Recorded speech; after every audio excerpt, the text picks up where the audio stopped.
this up.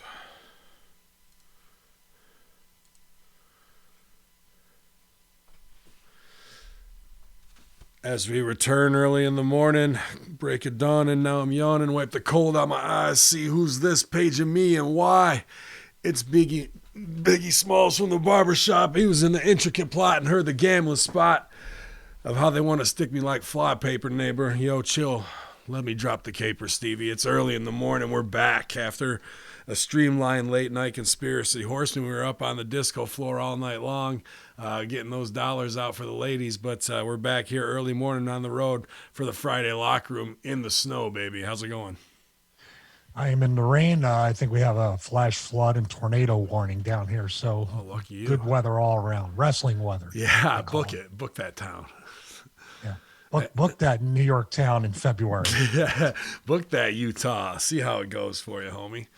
Yeah, that's what it is right now. I think we got about 6-8 inches last night, and just up this morning, moving a little of that, get the blood flowing cardio-wise. So I'm off the coffee because my stomach can't really handle it, so I'm trying to hydrate and kick this thing out of me, but it doesn't seem like it wants to, man. They heard us talking about the coronavirus last night on the Horseman, and we had the Honorable Disco Inferno join us, and good ribs, and made Russian Vids lose his mind in the chat room, got no sold, and still tweeting about us. Oh, really? Oh, yeah. He was. Really? I didn't even want to bring it up, dude. He was in there going off last night. And this morning on Twitter is just tweet after tweet after tweet. He gives me the pass because I don't know, maybe, I don't know. I'm usually the last guy who gets a pass, but like Disco said, you think he's credible. And I'm like, it's not, it depends what your definition of credibility is. If we're flat earthers, which we're not, it's easy to dismiss him as boom. But like when he is one of the first people to put out that NASA footage or give it coverage when they're faking zero gravity and they got a guy floating through the room and he takes a screw out and drops it and the screw drops straight to the fucking floor. Now there's something that I like to see, and that's an aha moment. So I don't need to discredit everything. I can look and form my own opinions. Discrediting things cuts off alleys of imagination to me, I guess. I don't know if I got that out last night, but it was a little bit broader spectrum of conversation, I think. Yeah, I think too many times on both sides, like I had said to Disco, like, when he really broke down how he tries to disseminate information from narratives to the actual truth. That's the way all sides should work. Yeah. And when you have somebody on the narrative side that gives you the conclusion and then tries to just work backwards, and then you have somebody on the conspiracy side who does the same exact thing, you're essentially looking and listening to the same exact people in the end. And that's what you're saying. You're disseminating bits and pieces when his approach is to actually kind of tell you you're stupid for not. He's kind of like, in a way, with conspiracy, I'm talking about Russian Vids, dealing with the smart marks and not trying to appeal to the casuals. Right. He's reactionary, and he likes to be in that emotional fuck you space where it's, But he thinks he's way more over in our space too. Yes. That's, I didn't say to Disco when he sent me the Facebook message that, hey man, I want to talk to you. And I didn't get back to him within the right amount of time because I was working out. He gave me the big fuck you message. Yeah. Like that just proves how unstable he is when he heals people. And then he says, I'm a bit of a hothead. Well, dude, if you're dealing, you deal with the wrong person in the locker room who's a hothead that acts on him. You better watch it like a Papadon. Yeah. Yeah. Who's looking for him? Yeah. Fucking actively looking for you. Yeah. Because, your big mouth done got you in trouble once again. But, the point I tried to make last night, I don't think it came across, is we're on this side of the fence together, whether it's Horseman, Russian Vids, or even Disco Inferno and Russo brand, somewhat conspiracy, like the Lex's, Paul Fall and obviously Vegas and Disco. There's a lot there, and Vegas or Disco's a free thinker too, and likes to look at things from a worker's perspective. But we're all on that side of the fence. So whether it's the craziest cousin, you know what I mean, like a Russian Vid, might have one of those two nuggets of truth. He might be that Mel Gibson-esque character, right? And who's super paranoid and goes all the way out and does the work. And then when people kind of laugh at it because a lot of it can be loosely connected, he gets reactionary or what have you. You know what I mean? And that's just his own personal way of dealing with it. I guess I can't change that in anybody, nor do I have the time or want or will to do so. So, you know, there's little things I'm going to nitpick from all over. From, you say you go down the rabbit hole, sometimes down deep in there's some fucking weird characters, man. Doesn't mean you can't come in contact with them, and they're not going to shake me off of who the fuck I am. You know, I got way more integrity, and I know you do and the rest of the horsemen do. You might get a little hot in a conversation, but acknowledge, move on. And acknowledge the chat room this morning, people blowing off work: Jay Hal, Ken Sorrell, Citizen Slim, Justin French. You know, it was a good time, man. Doing our thing with disco last night. It went quickly, and some cool conspiracies with the time loss conspiracy. Talk coronavirus and kind of his update on Vegas, which I'm kind of surprised there wasn't much, man. No, his demeanor and what he brought up was there will never be updates on Vegas until they install the new security systems from Michael Chertoff, who put in all the x-ray machines from the TSA. That's the connection. And I think, you know, having Disco on there to kind of provide kind of a check and balance to keep us a little bit more real. Like, we tend to fun sort of speculation and go a little bit into some tangents too. This was a way to bring it down. Like when I said about the Vegas thing, we can look at the copter, we can look at the transponder, we can look at the repaved road. All right, those things you can interpret. The one thing that's really not up for much interpretation is that whatever alphabet letter spook that was behind the sheriff, giving him the look like, you better read from the script, motherfucker. Mm-hmm. Like, even Disco said, oh yeah, that's the stuff that you need for the Nancy Browns to look at. Right. It's the same as Laughing Dad and Sandy Hook. And it's not even just to get the update. I'm trying to more pose this question. We've talked about it, of like, it just sounds like an extension of Vegas corruption. Yeah. Everybody got paid off in power, and you know, the media mogul, whatever name that was, he said he's the most powerful person in Vegas. Yeah. Yep. So sorry to cut you off, but that's that tells it right there.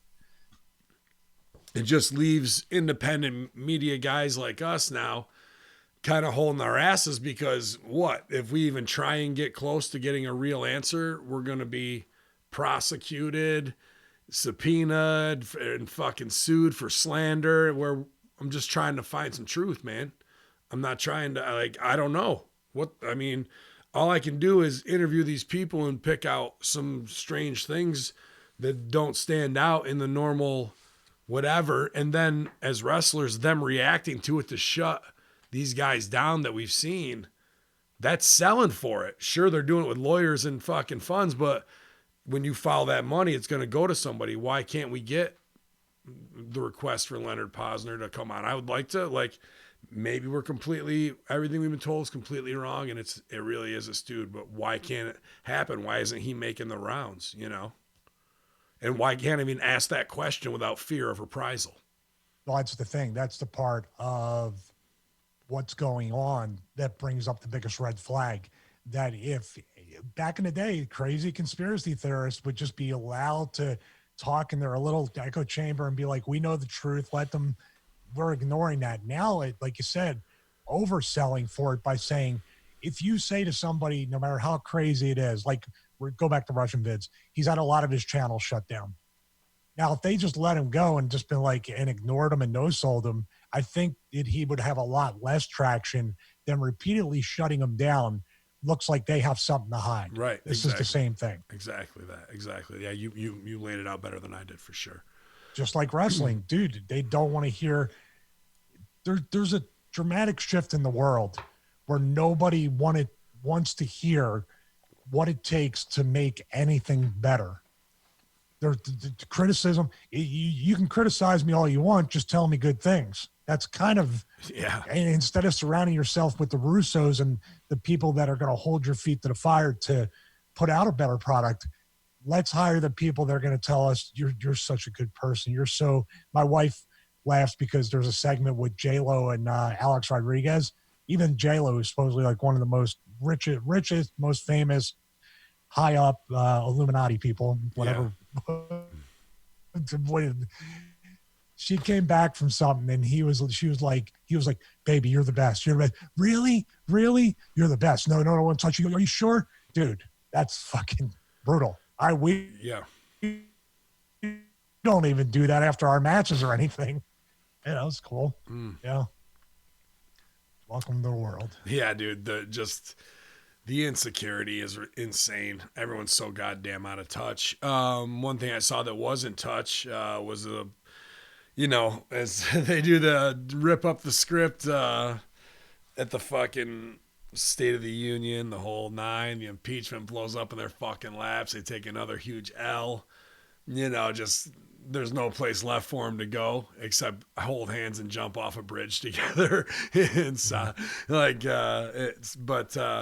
Congressman Tim Ryan tweets out, I just walked out of the hashtag State of the Union. I've had enough. It's like watching professional wrestling. It's all fake. Retweeted by @Glenn Jacobs, Tennessee. Sir, your statement is emblematic of this out-of-touch elitism, so typical of Washington, that has alienated countless everyday Americans. Professional wrestling brings joy to millions around the world. Politicians like yourself usually bring nothing but misery. So fucking good. And it does continue even where... I can only agree with part of that, by the way, Glenn. Yeah. I don't think wrestling brings millions of joy anymore. There was follow-up to that where he talks about Mick Foley and him being able to get along and bring joy to people, even though they're on different political sides too. So it does continue, but that first slam, he wasn't getting up from that motherfucker. That was a big choke slam. He would have gotten up from that motherfucker. You know what he would have done? What's that? If I was on his campaign or his staff, I would have said, tweet this meme. Conor McGregor. Who the fuck is this guy? That's how you come back on him, right? On Glenn? Yeah, man. Well, I mean, feeding into the wrestling thing, they're not ready to deal with that, man. They're just not ready to deal with wrestling politics. I've said this. Sure, they got the lobbyists, they got Big Pharma, they got all these special interest groups, military, whatever, backing them. But they're fucking fake and phony. You see how they lead Joe Biden around like he's he's got some mental disability, which he probably does, or Hillary Clinton, and like they have to lead them and walk them like they're a show pony, dude. Instead of being able to really hang in locker room politics, like that guy would be able to be step to cane and really say something more than a little soundbite. He's not going to get over on him. So as wrestling, whether it's Matt Morgan, did he win? Yeah. Longwood Mayor. Yes. Or, Glenn Jacobs or whoever's coming next, man. They're going to keep going to the top because wrestling politics kills any other type of politics, man. DC or whatever. They're not ready to fuck with them. Well, I'm not allowed to run. I haven't been allowed to run for years. No. Smyrna, Blue Ridge, no town will be able to have mayor. No. Whatever my name will be. Then all they got to do is roll my old footage. I'm not winning anything. Dude, you know what? We want to stay out of the locker room insanity and how stupid people are and how it doesn't make sense. I've heard from certain politicians, to which you have named, I'm not going to name them again, who've said these people drive them fucking nuts. Yeah. They are we see it on TV. They're mind-boggling stupid. Mm-hmm. Like we're giving these people our money and they don't know what to do with it, but we keep giving it to them because they keep promising every however many years that they're going to make. Glenn's the only one that I can see, and Matt Morgan, which are, whether you like it or not, conservatives. I'm not saying libertarian or Republican or Democrat. They're just conservatives when it comes to being fiscally responsible, but also Glenn does a lot of liberal type stuff to help the community. So you can't really put him in a box. He just needed to run under a party because that's the way the game's played. Mm-hmm. Yeah, he's going to be a worker till the end. That's what happens. And you're not going to intimidate him out of anything. I liked it. Also from the Hamin Media Discussion Group, our reporter William Alessia. We are working with Carlos Astorga and his independent group for news, and they're posting our stuff. All of our affiliates out there from Gorilla Position, OK Fabe, all the guys, man, who continue to support and hitting the marks, obviously, with Jargo and Vickery, their in-house brand that way. Voices of Misery, everybody working together. Appreciate it. But from William Alessia in the Hamin Media Discussion Group. I want to give you a quick thing here since we're on the subject of higher level stuff. Sorry. Mm-hmm, yeah. Somebody in the chat room, I can't read the name. I need glasses already. I find it funny that no one talks about Microsoft being given the United States Pentagon cloud contract while they also are working with foreign governments overseas. You think people would be concerned with a major national security risk? That's a good point. Yeah, I mean, he's a Mac guy. He's not going to put over your Windows shit, bro. Yeah, that's what I say. Everybody should be using Macs in the world, and then That's it. borders will be. Yeah. If you only the richest countries be able to pay the Apple tax anyway. Well, did you see that Europe voted to say fuck you to Apple, and they have to make all their For Ireland. yeah, everything has to be the same plug now. Yeah, but how many billions up to the trillion mark did they make all those years? They're just kind of paying. They don't have to retroactively pay it, right? No, It's no, just like the lightning cable, that isn't going to be no more. It's going to be like the Android charging cable. That's what they have to be universal they have USB-C. yeah. Oh, that's fine. I knew that was coming. What I'm talking about is the fact that they have not. Then it's probably still good. They have everything over in Ireland where basically they're paying no taxes on anything. They pay no corporate taxes. So Apple, who puts down Trump for the corporatocracy and all this stuff and everything, hey, dude, we could do a whole show on Apple's not green. Apple doesn't care about the environment. Apple doesn't. Why do you glue your shit? Why do you solder? Why do you do all this stuff with zero repairability scores? I got a 2014 iMac because I don't want to have soldered on shit. I want to be able to fix it or upgrade it whenever I want. Mm-hmm. So now let's talk about the fucking dolls having babies. Carlito could be back with WWE in 2020 to potentially form a stable with Primo and Epico. Sting could be back in the ring as early as Super Showdown, as the face-to-face could happen between he and The Undertaker, leading to a one-on-one match at WrestleMania 36, or the two would wind up teaming against a team at 36. That might be a better idea. Becky Lynch could be involved in a triple threat match again at WrestleMania 36 versus Ronda Rousey and Shayna Baszler. Baszler could win the match. The return of Dean Ambrose. With his opt-out clause in his AEW contract, he could be back as early as June. Vince would offer him as a high money deal with limited dates to get him out of AEW, as he knows Moxley brings eyes to the product and is hot right now. And then Luke Lesnar could debut with WWE later this year. Plans are unclear, perhaps managerial role with Brock. Would be wrestling eventually. However, there could be a couple years until he's ready. McMahon keen on using Luke in an on-screen role, possibly similar to Dominic or with Rey Mysterio. Would any of that got Doyle you? rolls. That's what it would be. You can't be. I can't see them that like Brock getting sympathy. You know what I mean? Right. So how many names is that again that they're looking to cash in off of? Well, Moxley coming back is an interesting tidbit. That way, you think that could happen, and that'd be pretty detrimental if they could pull it off. The hard thing about that, plus we're talking about this could happen, that could happen, all these things could happen. You know, we could be at WrestleMania too. Mm-hmm. We could be right next to Vito signing in Tampa. All these things could really happen. But I'm just looking at that whole thing with especially Ambrose. Like, he didn't leave because he wasn't making money. He didn't leave because the deal sucked. He left because the same thing will be there as when he left.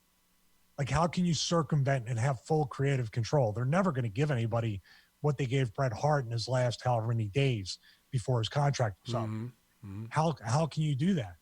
And remember, Russo said it, and I've seen it too. This guy's vindictive. I will pay you $10 million to make you miserable.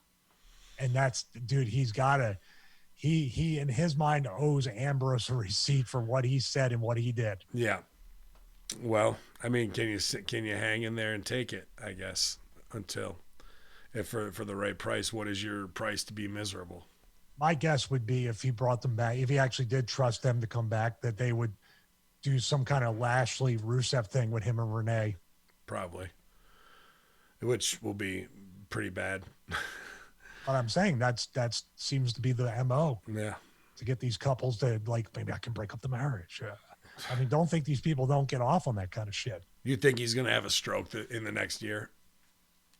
I had a stroke last month. Anybody know what can happen? Do I think Vince is going to have a stroke, or Wow. XFL, your stock price went down $650 million.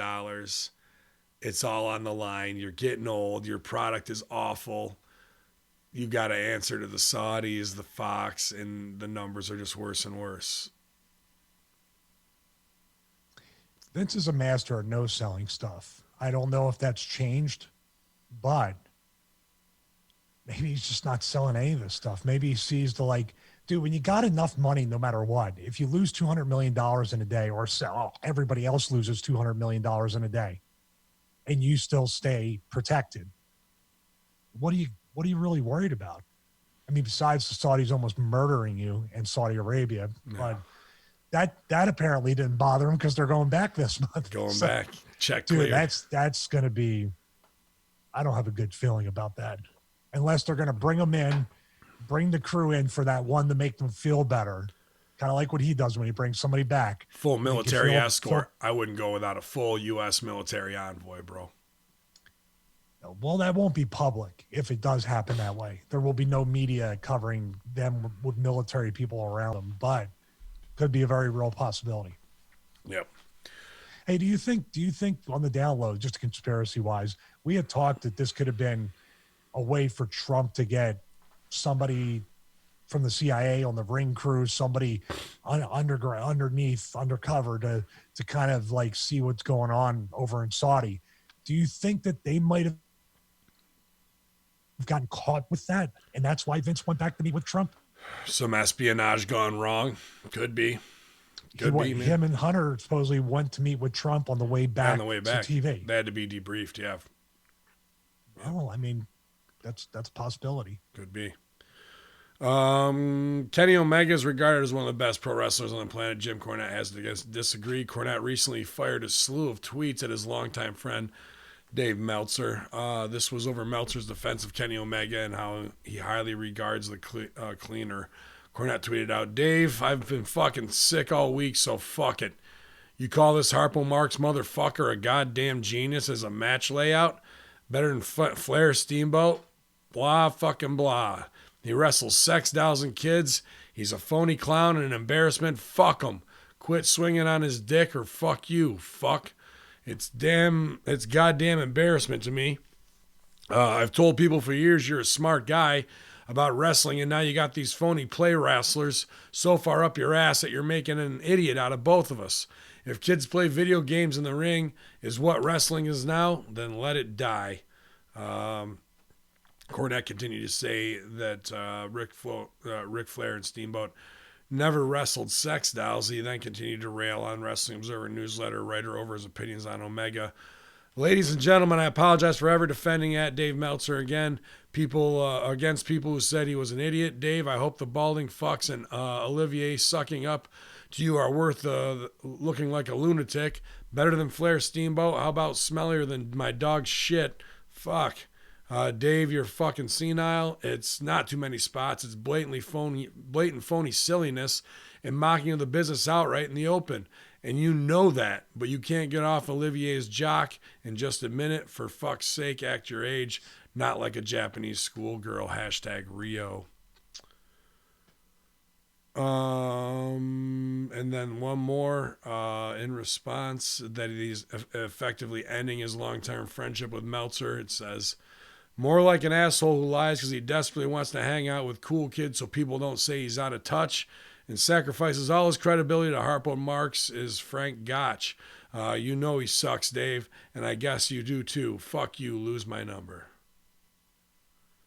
Okay. Wow. I'll let you take that. I don't know, man. Cornette, as he goes further down and older, not that I'm here to stick up for Meltzer or any of this shit, because he is a creepy, weird fucker who's way too involved with killing the business and getting his own little shine because he marked out because they named the Meltzer driver after him as a rib and that whole PWG false positive audience that helped make them, that are all SJW tape trader masturbators. But Cornette just continues to isolate himself, whether it was away from Kenny Bolin, his friend for his entire life, I don't know. I think he's a sad dude inside. Like, that's a lot of anger just to be fucking flipping all the time. I'm a Rip guy. Rip will use swearing like that, like a master too, to get reaction, what have you, and you don't give a fuck either. But I don't know, man. That shit eats people up, I think. I don't think that stuff's healthy. I go back to I'd like to think this way. I go back to the Vince thing about not selling. It seems to be a regular interval where Cornette will quiet down for a while. Then Cornette's his entire id and making money and profitability is based on what we're looking at right here, having to fight with somebody. Cornette needs a battle.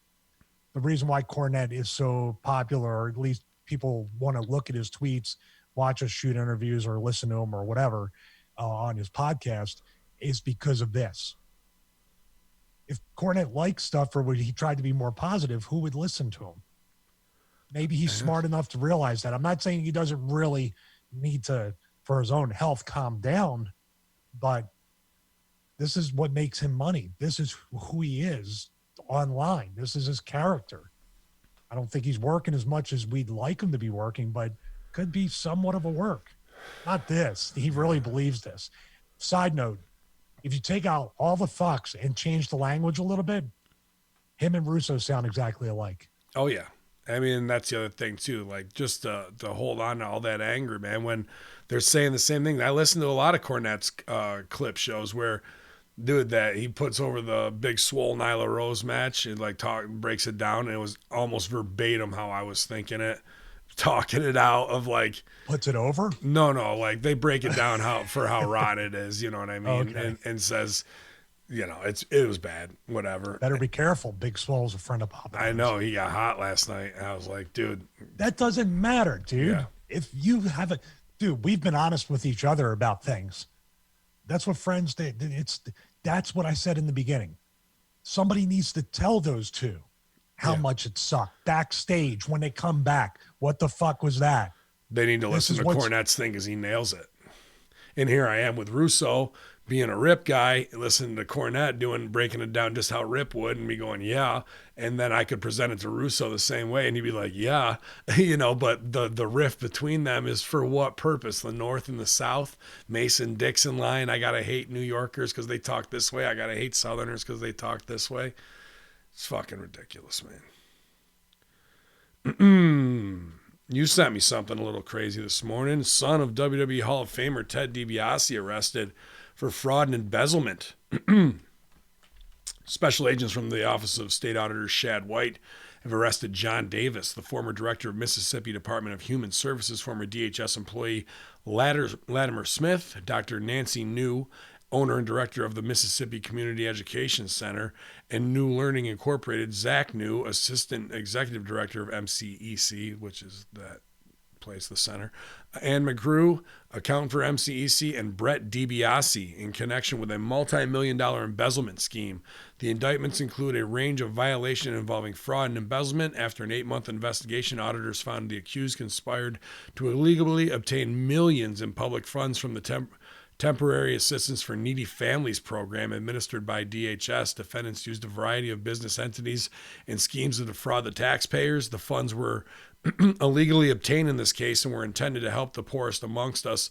The funds were instead taken by a group of influential people for their own benefit, and the scheme is massive. It ends today, said White. Davis and Smith are accused of fraudulently manufacturing documents to enrich Brett DiBiase using TAMP money. They allegedly created invoices to pay DiBiase TAMP funds for teaching classes about drug abuse. But DiBiase was in a luxury rehabilitation facility for his own drug use in California at the time and did not perform the services. Davis and Smith created documents and arranged payments knowing DiBiase was not performing the work he was hired to perform. Nancy New, the founder of the New Summit School, and her son Zach are accused of using the new nonprofit MCEC to pay for DiBiase's drug treatment using TAMP funds. At the Davis direction, MCEC using TAMP money to receive from DHS to pay for DiBiase's opioid treatment at the Rise in Malibu facility. The documentation submitted by the news claimed that this was to pay Dibiase for conducting training classes that he never, in fact, took place. The news are also accused of transferring millions in TAMP funds to their own private businesses. The total amount of the loss of these schemes has not yet been determined, but the loss already exceeds any embezzlement scheme in the records of the auditor's office, records kept for the cases from the last 20 years. If convicted on all counts, the accusers face hundreds of years in prison. Persons arrested in the Mississippi office of the state auditor are presumed innocent until they're proven guilty in the court of law. Wow, wee, wah, bro. So stealing from women and children. The lowest of the low on the totem pole. People who probably been cleaned out since Hurricane Katrina.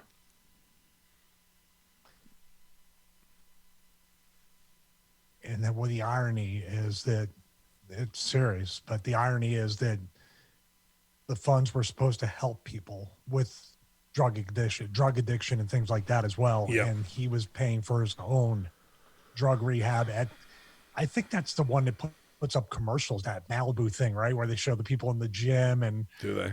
Like a high-end rehab facility that's very more like a resort. Those type. I assume if it's in Malibu, right? It's a a resort, like when you went to the Bahamas. It's a lot like that, rather than down and dirty, like you're gonna fucking quit doing drugs. Yeah, you're not detox tied to the bed and shit. Pretty much sounds about as low as you can go. A collaboration of people who are insurance fraudsters and schemes, and I imagine this is only one of many throughout this country that are getting caught right now, dude. But as it connects to wrestling, obviously interesting, tied to the DiBiase name and whatnot. I didn't know it was the other brother. I thought it was going to be the one who left, Ted Jr., but... Yeah, Ted Jr. just spoke at my friend Donovan Morgan, who was on episode 19 of Steve Richards' broadcast. He spoke at a function, and he's supposedly a life coach for some company or doing something like that. And it's kind of reminiscent. I'm not saying he's done anything, but sort of reminiscent to what the relationship here is. Like, he kind of doesn't have essentially what you would call a real job. Yeah. You're supposed to life coach people to try to bring the best out of them, but I don't know. He used a lot of wrestling terms, I don't think connected with this corporate crowd too. Yeah. During the speech. It's just, I don't know, man. You hate to see stuff like this, but this is way too many. This story, I know innocent until proven guilty, but man, this story has so many moving parts. It's so convoluted if it's a frame job or if it's a misunderstanding. This is pretty an almost 1 year investigation watching them. Yeah. That's pretty, wow. It's pretty damaging. Well, he's in rehab and he's saying he's going to be doing classes to teach people, and obviously it doesn't line up. That right there, you're proving you have receipts to prove where you were and where you weren't. Yeah. More importantly, right there, it's fraud and embezzling money for your own personal. And if it's above a certain amount, which I assume the Malibu facility is more than, it's grand larceny and major felony embezzlement above that money limit. So that's, dude, hundreds of years in prison, potentially. It's all over there, man. I don't think there's any buying your way out of that, dude. Triple H wants to sign Okada. Triple H watches promotions all over the world, and that includes New Japan Pro Wrestling. He keeps his eyes out on a few stars, and now he's apparently interested in Okada. Some source close, who knows? I don't know. Whatever. Is this them jumping on the train? Again, 10 years. This is like an AJ Styles signing. Could have had him when he was at his best, but now, hey, did you hear about this new rookie Okada? Oh. Could you beat Okada in Japan? Yeah, no problem. I think what happened is that Vince saw the Kato footage from TNA of Okada with Joe. It could be. We're going to put them back together again. Kato's back, baby. Yeah, dude. How many Japanese talents over the past however many decades have the WWE booked correctly? Not too many. I'm not counting Asuka's promos. I would say not Shinsuke, but I would say that Tajiri was made before he got there, so like he didn't really switch it up too much. I would dare say that Nakamura had more of a chance of getting over because of his charisma, as odd as it is or whatever. He's a character. Yeah, how is he now? How's he now? Yeah. He just dropped the belt to Strowman, and he's forgettable at best, dude. In a 3-man group of guys, and none of them are over. That's true. That's why I'm saying Okada better watch that, because you're just another wrestler. What does Okada bring that's not going to be smoke and mirrors? Unless you have a grand entrance, which they've been proven to kind of like scale back on the cost of that. And when he's in the ring, how's he different from anybody else on the roster? It's just a question. I'm with you. If we already got somebody, we got mostly everybody from New Japan already there who was a star. Yeah. How's this going to different? Except if you want to hurt New Japan to a degree to do WWE or NXT Japan. That's why I think they would sign him to do NXT Japan, and then put Okada on a developmental brand in Japan to get eyes on it. Yeah, the hot new Japanese property they never heard of. I think there's money there with him versus AJ and him versus Shinsuke to reignite Shinsuke. You can reignite them both. I'm not a huge... Would you call them the other Kabuki Warriors? Yeah. Maybe there'll be a name change, and Sushi will finally have a place, and they can be the Kabuki Warriors, or they can dig out Kenzo's old Emperor outfit, which I've been waiting for. I told you, Nakamura, somebody's going to be the Emperor eventually. Somebody, the Wonton Warrior versus. I never heard that one. It's coming soon, man. I just trademarked it. Filed the trademark on that. But yeah, Okada, whatever, Japan there. I think the only guy I'd ever really probably sell for to be like, would probably be Masato Tanaka, just because I seen him when I was a mark in ECW up close, and he looks like a tough bastard. Okada, even though he's tall, they don't look like much to me, to be honest with you. Yeah. All right. Thanks to B Collins, 30 in the chat room, 100 bits. Oh, appreciate Thanks for doing that. We got you. 24 strong in the chat room. Nobody wants to work today. Good idea.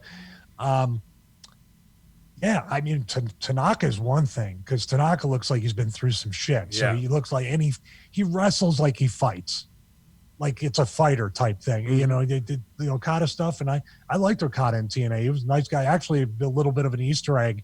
Russo had me trying to bring Okada along on American style a little bit more, because I wrestled Okada on one of the Explosion matches, and we got along. Alex Shelley was real tight with him, and Alex Shelley was also pretty close with me.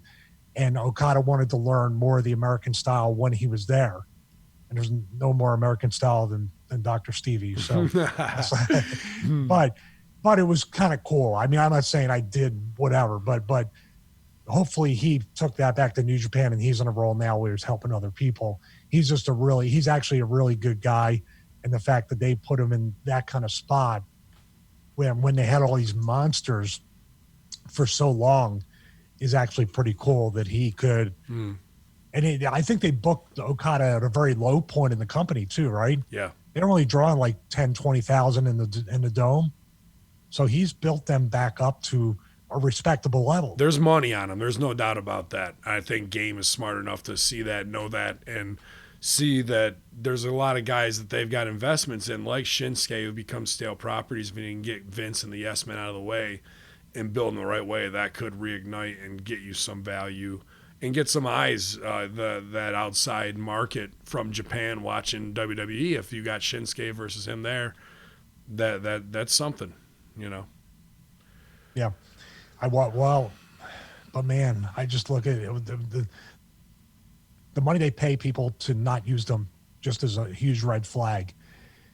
And I would dare say anybody outside of AJ might talk to Okada and say, you better think twice or see if New Japan can match this, because this is pretty rough, fulfilling wise. Maybe money wise it's good, but fulfillment wise he will not be fulfilled in WWE. I mean, you said you wrestled him or got to work with him a little bit. After doing that, how fast do you think I could beat him? Well, faster than me because it took me about 12, 13 minutes. So Oh, shit, yeah. I was going to go 8 to 10. you can run through the whole roster in that. Probably, yeah. They might as well throw somebody else in there, triple threat it. I'll beat them both. But then the 9-year-old will get you in the end. Sex style run-in. Tony Khan discusses AEW's concussion protocol and his level of involvement. He says, I think we're really involved in the presentation. Whoever it comes in, whoever it comes in, whether it's a complete overhaul, I think we have a big say. Like I have a big say in what the presentation is going to be. I think what's great is when we work with people who have so much experience and knowledge, like Chris is brilliant, Khan stated. And I've sat with Chris and Cody and people, and we've had really interesting talks about how AEW can help develop a unique presentation for them. Like the Chris you see at AEW is very different from the Chris that we've ever seen before.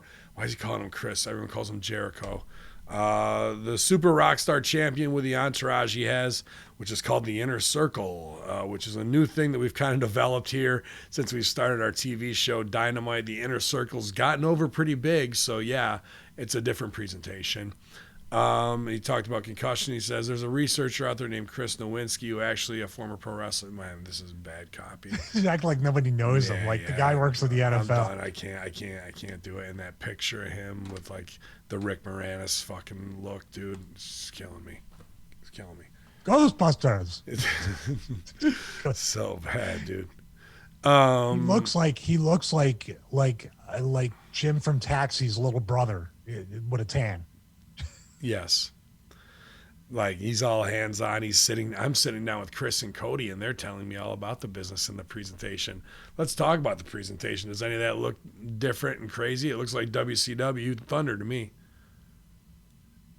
Do you think they do like a slot machine with him every time? Like he asks the question and they do the slot machine arm and money comes out and they say, okay, well, this is what you need to do. Like they do it on like a a la carte basis. Right. You have your list of menu, what you'd like to learn today. Dude, you know what? And he seems like a nice enough guy, but every party picture I see with the group of guys or girls or both, he's like right in the middle of it, dude. And all I keep saying is like, wow, like they're taking this fucking guy for a ride.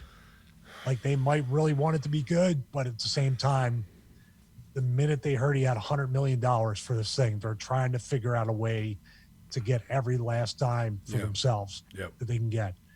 And, oh, man, you ever see what cartoon is it? It's Bugs Bunny, where lots of analogies today, right?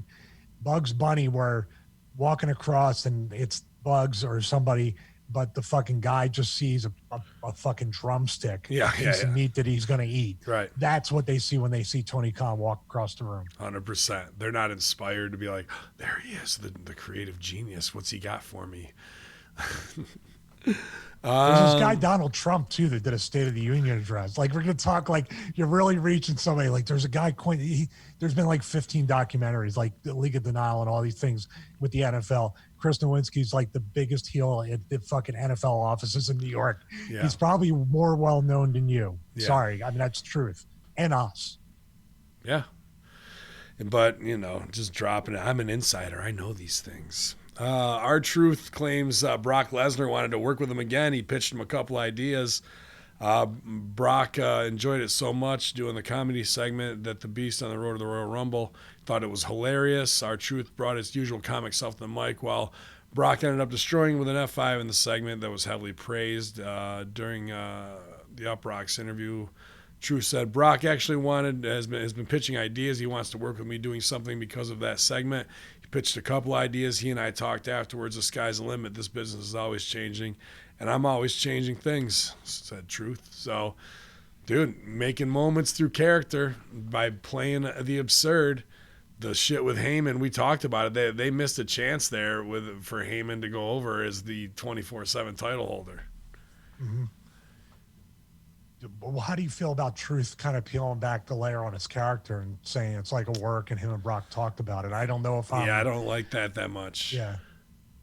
That could have just been a report instead of him giving an interview and stooging it off, Yeah, he's got to be very, very protective of that because they're like, oh, he's just playing a guy who's goofy and crazy or whatever. People actually believe that he's that character. So to me, that might hurt a little bit if it gets out too much, and it hurt Brock a little bit too. Oh, my stomach's hurting after drinking that water right there, dude. Fuck. Sorry, guys. I'm still battling this shit. Sorry if my energy's low. Velveteen Dream returns to WWE NXT. The Dream has returned. After 4 months on the injured list, Velveteen Dream returned to Full Sail Wednesday night. The former NXT North American champion closed the show, coming to the aid of Tommaso Ciampa, who was being brutally beaten and attacked by the Undisputed Era. Dream has not been seen since dropping the aforementioned title to Roderick Strong back in September on the very first episode of NXT on USA. Yeah, I know he's out there. I don't know if the Vince Call Me Baby tights will still be any heat or anything like that, or they're actually going to get what they want to out of this guy, or have they missed somewhat of a window? Now they got the big signings, Killer Cross and Thatcher, also in the news here, being announced this week via Satin, which was, ugh. But yeah, man, big NXT doings for a lot of talent here. A lot of guys are going to be hungry to see who's going to shine, and they're still under AEW by about 170,000 viewers. This could be a warm-up for WrestleMania with Cena. Yeah. Cena wants to work him. Yeah, that's one. So it could be the Killer Cross and the other guy, Timothy Hatcher, are coming to NXT so they can call up Velveteen Dream. I mean, off for 4 months. You don't want to bump them out. You just kind of want to get a little something started. So what's the pebble in the pond to get the Cena match, to go back to that? It'll be interesting. Cena on NXT could do a number to fucking get people to turn the channel from AEW to go over there as a quick trick. Yeah, I mean, there's a bunch of different ways to go. It wouldn't be much of a build with Cena and Dream, but Cena doesn't have all that much time. It's not like you'd be on TV every week to do this. Right. Also, they could put them both in the Andre the Giant Battle Royal and have Dream eliminate them and then have a match at SummerSlam. That's good. That's an easy way to get him into that. That's good. Yeah, I mean, there's money there, and if Cena wants to make them, by God, he's gonna, dude. Like, it's smart. I think there's bigger fish to fry with Cena than Dream. He can make himself off the gimmick. WWE's application to trademark EC3 name abandoned. WWE's application to trademark that name was filed in June of 2019, but in July received notice of an initial refusal with a 6-month window that, as of last week, they had not responded to. The reason for the notice was actually due to EC3 himself filing for the trademark back in 2017, which he accepted shortly before WWE submitted their application. Oof. So just a little bit of embarrassment, outfoxing the Foxes. You think there'll be any repercussion there? William LC has reported a list of guys who are ready to fucking get out of there, EC3's done nothing since he's been there, and he's one of those names. When's his deal up? I don't know. I think it's like a 3-year thing. Depending upon when his deal's up, I can see them doing what they're doing to Matt Hardy and just have him on TV every week getting squashed right up until when it's over. Yeah. I mean, he'd be better off than what he's doing now. He's not on TV at all. It's true. Hey, this is a perfect thing. It's a perfect time for somebody like him to do a franchise tag football player type thing. If you're going to franchise tag me, my hamstrings a little hurt. I don't want to go this week. I don't want to I hate to say it, just say you're injured. What did you call that? A franchise tag? When you get franchise tagged in the NFL, like basically Le'Veon Bell. I didn't say he did this. He might have done this. Le'Veon Bell kept getting franchise tagged as a running back instead of getting a long-term deal with guaranteed money. You can get franchise tagged. It's a lot of money, but basically most times what they do is, especially for a running back, they'll franchise tag you and then give you like 400 plus touches that year to like run the tread off your tires. Essentially what they'll do to him is kill him off before AEW even wants him. Right. Le'Veon Bell or somebody like that would say, man, I'm in practice this week. I pulled my hamstring. I can't play this week. Like there's no incentive for him to want to go out there and get injured or sacrifice any of his value. Gotcha. Kind of a good analogy. I So just what I just EC3 never can do heard is that term. I've never heard franchise tag before. franchise tag did the thing through the NFL collective bargaining agreement, which basically, if you don't want to sign like Dak Prescott and the Cowboys right now, he's on his last year of his rookie deal, or his rookie deal's over. He's a free agent. They can franchise tag him for kind of a medium or whatever, a combined thing of the top 5 paid quarterbacks. So he would get $27 million as a unrestricted free agent, meaning I think somebody can match that. As a restricted free agent, he'll get 33, 34 million. It's a lot of money, but he could sign a deal with, say, 4 years, 150 million or whatever, 100 million guaranteed. Do you see what I mean? Now, like, he can get hurt this year and he's out like $67 million, which is still like, I mean, $2 million, $1 million, $500,000 will be good for us for 10 years. Yeah.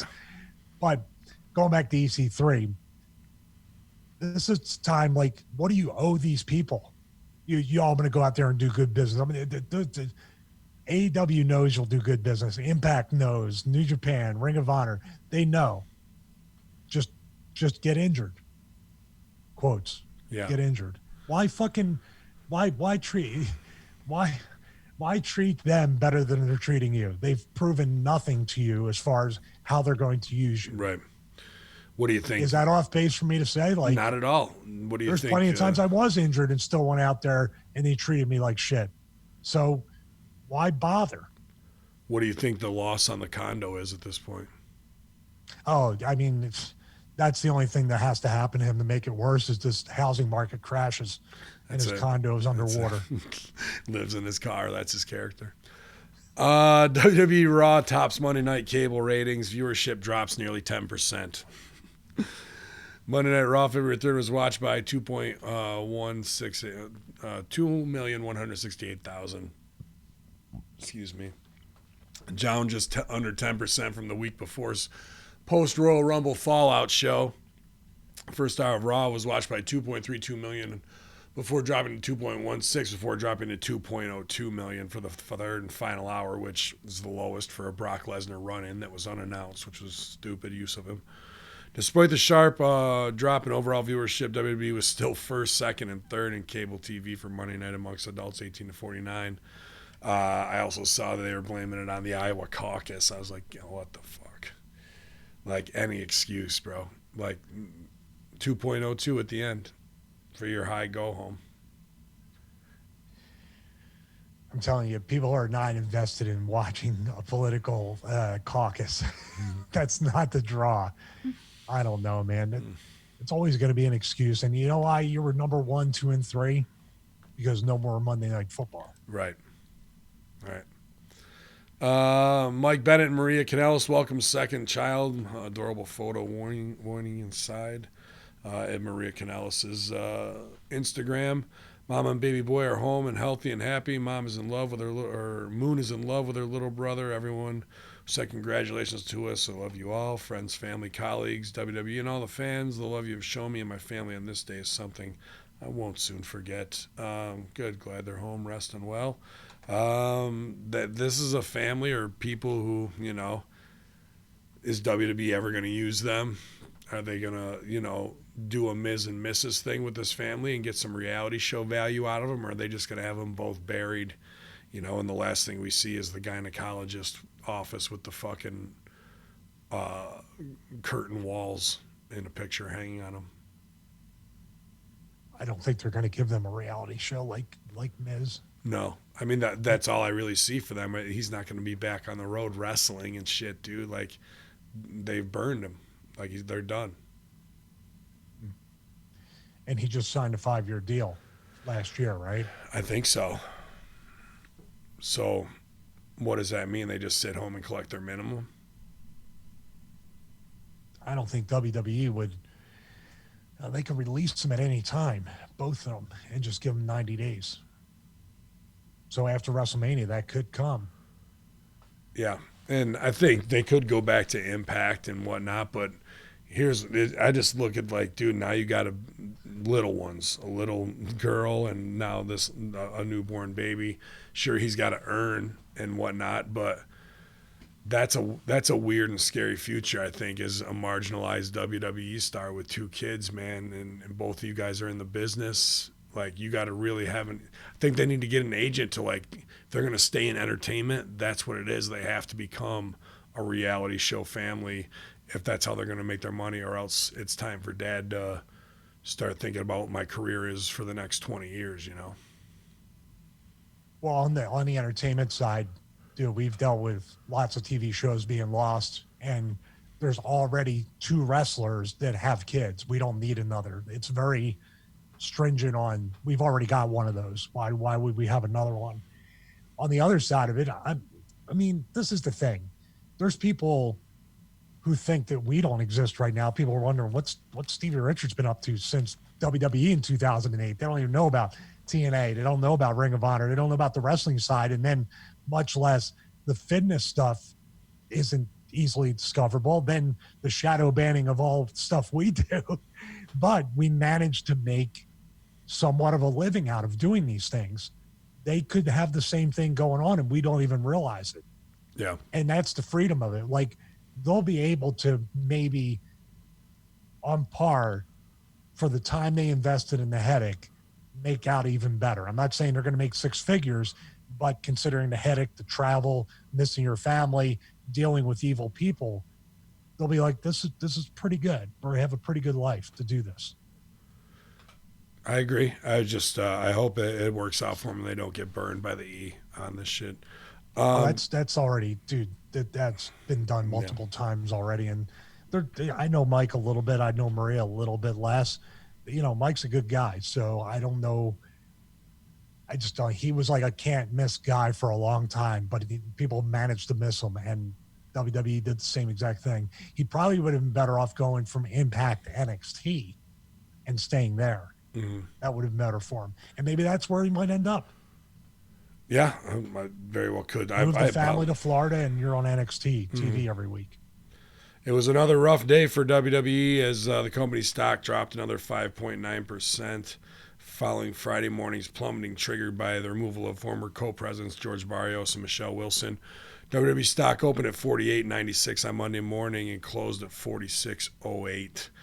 Numbers continue to dip a bit more throughout the week, heading into Thursday's Q4 2019 earnings report, where Vince McMahon is expected to announce a full-year operating income total well under projections. Today's more severe drop may have been heavily influenced by the reports of several market experts, including analysts from Morgan Stanley, who downgraded his position on WWE stock and raised questions about the company's projections as well as McMahon's active participation in managing the XFL. So today's the day, baby. We've been sitting back on the hill watching Rome burn. Watched a big chunk of it get carved off. We're going to go down to 30s today. Can I get a 30, 39, 39, 38, 38, 37, 39? 37, 49. Oh, boy.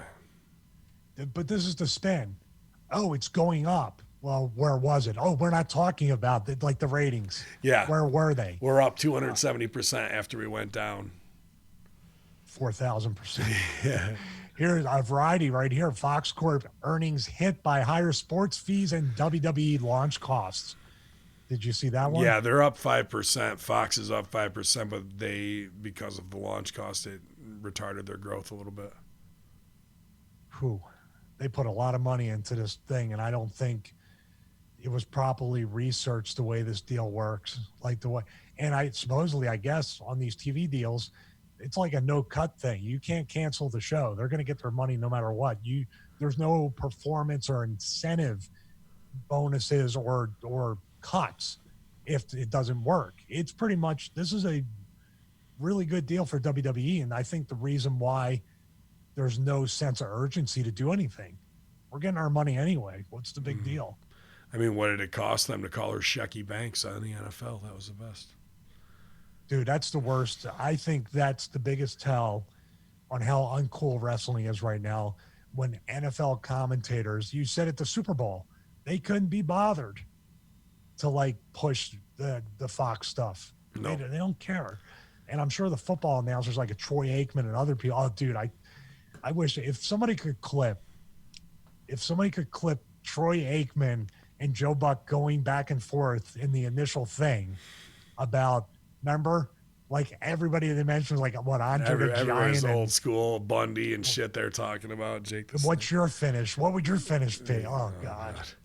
Idle Movement with the bits. Mikey3319 with the 200 bits. Appreciate you guys chipping in this morning. Very kind, very kind. As I try not to puke on air, MVP reveals, not because of the story, but maybe, MVP reveals he is ready to offer his talents behind the scenes, Stevie. He's ready. He's ready to be back there. He's ready to tweet out how awesome Raw was. Just great moments. He's ready to do it, bro. I'll let you elaborate on that. MVP recently spoke with Corey Graves after the Bell podcast where he discussed his future in professional wrestling. MVP previously confirmed he is not retiring from in-ring competition, but within WWE, he stated he'll continue to wrestle on the independent scene a little longer. So at this point in my career, I'm 46. I've always said my intention is to retire around 45. Can still go, and I'm still in great shape, but I know the clock is ticking and retirement's looming. After such an exhilarating, amazing weekend in WWE, I still feel I have a lot to offer. However, I'm at the point in my career where I think I'm ready to start offering my talents behind the scenes or in other capacity. In the very near future, I see myself hanging up the boots and moving from in-ring competitor to behind-the-scenes producer. Say it, and it shall be done. What do you think about that? I think that's just another, I mean, he's had a career far more well-known than me, so it's not for me to be shitting on a guy who, I don't know him a ton personally, but, dude, like, what is hiring MVP as a producer going to do for your show? He still has a lot to offer in the ring. He really does. Yeah. He looked more like a star than most of the guys. I agree. Maybe that's why they want to make him a producer.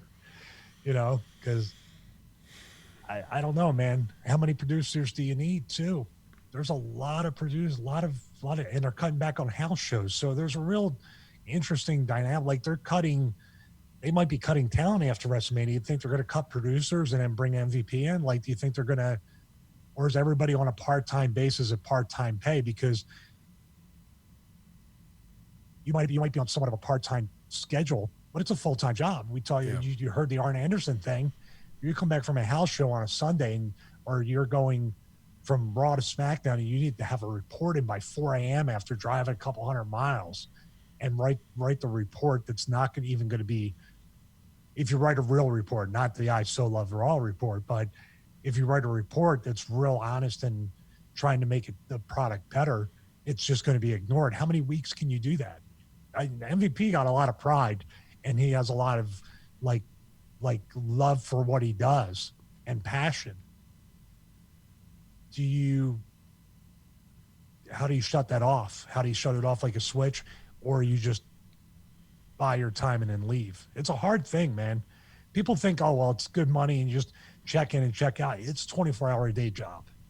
No matter what way you say it, you're never off when you work for WWE. No. So you have to care, or you're just going to kill yourself. Not you're going to kill yourself mentally and emotionally and spiritually to try to survive, not literally. Although, man, it's rough. I'm surprised it hasn't happened yet. God forbid. Yeah, I mean, the promo of the week was the Eddie Kingston NWA promo. You saw that, where he pretty much puts that over. That's where it gets intense. He makes a big turn in there. So if you haven't watched that, it's easy to find online. Ryback pushes WWE to release the trademark on his name. Things need to change and Vince needs to go, says the big man, publicly asking Vince McMahon and Triple H to let the Ryback trademark go. It wasn't created by them, and trying to make somebody spend nearly $200,000 to keep their legal name and brand is petty and unnecessary. Please move on and erase me from your history and programming. Ryback left WWE in August of 2016 after 6 years with the company, working on TV, including his time in Tough Enough and various developmental brands. He says from his Twitter, publicly asking, things need to change and Vince needs to go. So there it is, man. Like, the Ryback thing I'm connected to because he was released from, it was at OVW.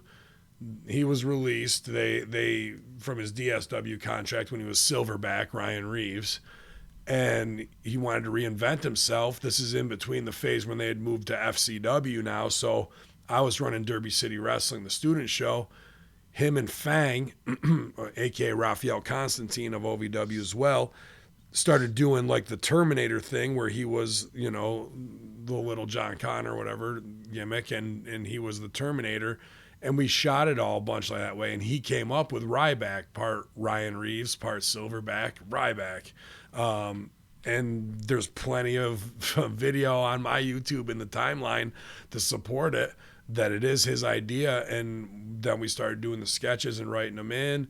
It got over. We do lights up, lights down, and you just have to hit somebody with a jackhammer gimmick, and that was it, dude. And the lights would go out. Lights would come back up, and there he was, ready to kill somebody. And then he got hired. He got signed. Chris Benoit murked his family. They went ballistic on nobody's going to be on the shit. Nobody's going to be on anything. We're test for anything. If you even look like you're on the shit or you're on anything, you're not going to be on our TV. Everybody better be fucking clean. Your TV's not going to be on a network. Then we had a tryout. We had a tryout 6 weeks after that, and they fucking signed Abraham Washington, gassed out of his mind, and fucking Ryback again, dude. That was it out of the whole camp. So he goes back on WWE, has his whole run from there. And fucking, even though they did Skip Sheffield, dumb shit. Finally, we get Ryback back over, and it goes awry, and now they're still fighting for it. But the original IP, the original intellectual property, no fucking way did they have a hand in developing the name Ryback or the original concept for Ryback. Absolutely not. Also, him kind of being like, Vince has got to go, take me off your programming's interesting, especially after he cut that Pat Buck shoot where he's like, I'm going to get back up there and I'll fucking kick your ass. Like, that was his thing, and now it's kind of not that at all, Strange. We knew when he said that about Pat Buck that there wasn't much of a chance that he was going to go back there. Yeah. You can only keep them away from each other so long, or keep him away from Pat. It sounds more like it. Right. It's a difficult thing. I think I don't know why he is not in AEW yet, because it seemed like that was close to happening a couple of weeks ago, 3 weeks ago, when he had the picture with Cody, I think. Yeah, something might be done. We'll see, because, they stooge off Brian Cage. If you're going to have Cage versus Ryback is pretty good dream booking, in my opinion. Well, but Cage is months away from coming back. Yeah. He's going to have bicep surgery. So a Ryback signing now and then building him up to where a Cage debuts could be a blessing in disguise. But what kind of money are you laying out for these guys? Like, if you're paying Joey Janela $150,000 a year, which we still don't know if that's the case, what do you got to pay your Ryback? Who, like, what's his? I mean, he's a business guy. So what's his value? And he can be Ryback in AEW, right? Yeah. Okay. Well, if he gets this thing, yeah. If they so $200,000 to trademark your name, pretty much to fight them. Yeah, instead of, I don't know if there's a way to weasel around it like EC3 or not. Maybe raising the red flags instead of checking on it and being like, when's it up, and coming in to try and sneak it. You know what I mean? Well, my whole thing was, dude. You're not going to win either way, because I was told right to my face by Johnny Ace, your name's not worth anything anyway, so we'll let you have it. That's sort of the Mike Bennett thing, or the EC3 thing. Like, we don't give a shit about your name. Like, you're nobody, so here, have it. If that's what you want, it's a strategy to that. Because I said, I know I can get this, because they obviously don't care about the name. And they had Steven. Oh, we'll trade. We own Steven. You own Stevie. Fine. Whatever. Nailed it. Now everyone can sleep at night. Our final story of the day: John Cena praises Brock Lesnar's masterclass Royal Rumble performance. There's a quote here, man. I'm just so fucked up, bro. I really think I'm about to go puke. I'm sorry. This is where he's the best worker in the business. Yeah, pretty much. I thought his performance in the Rumble was clinic on how to establish yourself, how to establish those around you, establish the championship, establish the importance of one event. He did so in less than 30 minutes, and I certainly don't have a skill set to do that. And it was awesome to be able to do and see a master class man put on a clinic on what to do and how to do it, and I was really impressed with the Rumble. I agree fully. Brock is fucking incredible. And people who've been like, oh, I want my champion in every town. And bullshit. No, you don't. This is a competition to get to the top of the mountain. Brock's at the top of the mountain. If you see the top of the mountain all the fucking time, there's nothing to strive for. There's no mystery. There's nothing to have an achievement and a goal. The competition lies in going through the contenders to get there. So to have Brock on every fucking show, these stupid marks who keep saying that, like, I want my champ to be there, that makes him not special, and you don't know about wrestling psychology when you say that. That's a good point. You feeling okay? No, I'm really not. Let's get out of here. I'm really not. But it's hackerhamin.podbean.com. It's Stevie Richards on YouTube, 51,000 and growing, you guys. ProWrestlingTees.com/Stevie Richards /Ben Hamin /SEG shirts /Greek God Papadon. ZordosOliveOil.com, Voices of Misery. William Alessio, Carlos Astorga, Big Ray doing Mike reviews, Pro Wrestling Reflection, Monday, Wednesday, Friday Locker Room. I'm probably going to do Impact Attack after I get my shit together. Or excuse me, AEW with Silvio. Impact Attack is up with Joe Jan. Whatever else the fuck. Conspiracy Horseman, I'll edit that tonight if my chills subside, and hopefully have everything up for you early in the morning, because I know you guys need your 6 a.m. feed. So, you know, why be it for me and the coronavirus to stand in the way of that? So, but y'all, I appreciate all the bits at twitch.tv/Conspiracy Horseman. I appreciate my tag team partner, Stevie Richards, filling in late night, getting up early in the morning, and dealing with all my bullshit, man. No problem. I will upload the Steve Richards broadcast episode 25 to kind of fill in the gap, since Sal and you guys think my wife is a big draw. I don't care where the money goes, as long as it goes into the Mana bank account. But it's by the way, kayfabe. That's my real name. Because, but all you smart marks knew that already. I know that. I knew that. I looked up the list online. All right. The salaries too; they're not accurate. The salary list is not accurate. But YouTube channel, I have a sauna one I did yesterday. I'm gonna upload probably today, having to do with kind of like following up on a comparison as a thief of joy thing, and how, like, you know, if you're an introvert and you grew up and you don't fit in, like how that can be a really awesome thing. Yeah. Because really, I said it about you guys. We're 4 guys that came together because we didn't fit in anywhere else. So it eventually can work out to be that, and fitting in this day and age might be the worst false positive ever. I couldn't disagree with that. Nerds run the world, infidels, and everybody's a nerd for something here at hackerhamin.podbean.com. Star Wars, wrestling, conspiracy, politics. You know, we got it covered. Stevie, check in on me in an hour, see if I'm all right, buddy? All right, you hit your life alert. Yeah, dude, I should be okay. I'm going to hit the showers right now. Y'all, guys, thanks.